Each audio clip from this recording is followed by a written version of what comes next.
book, I was amazed that this kind of research is not new.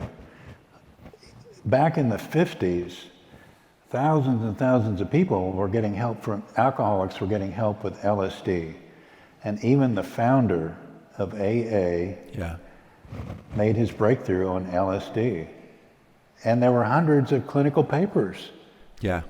This was a big surprise when I started digging into the history. So part of How to Change Your Mind is the history of psychedelics.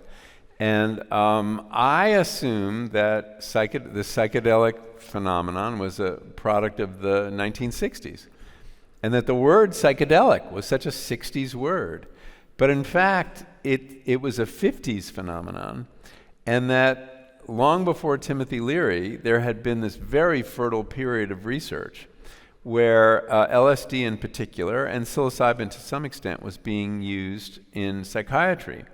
There were 6 international conferences on LSD from 1950 to 1965. There were something like 10,000 papers, 40,000 people had been dosed. It was like a major part of psychiatric research. Alcoholism was one of the big applications, and meta-analysis of those studies, it's important to understand that drug trials pre-1962 were not conducted to the standards that they are today. That the idea of the placebo-controlled double-blind study is a product of the 60s. It doesn't happen in the 50s because of, I forget the name of it, but there was a drug that got approved, thalidomide,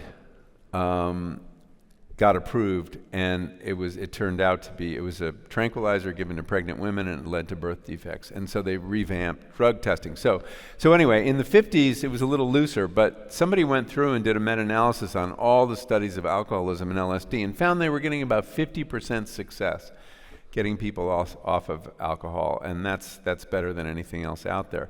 The story with Bill Wilson, the founder of AA, was he didn't get sober on LSD. He got sober on another substance that is not used very often, but was given to him at a hospital in New York. It was a psychedelic, and the name of it escapes me. It'll come to me.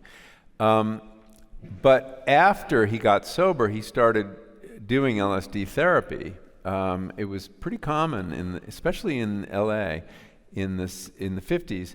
And he was so convinced of its value in helping alcoholics that he brought it to the board of this organization he had founded. And they said, well, this kind of muddies our message, you know. I mean, they're not into intoxicants of any kind, and they would not include it. But there's a big trial at NYU that's shown it can be quite helpful in treating alcoholism. So he was onto something. Belladonna, that's what he used. What was that again? Belladonna, that was the drug on which Bill Wilson got sober. It's a deliriant, it's a deliriant, not technically a psychedelic, but similar effect.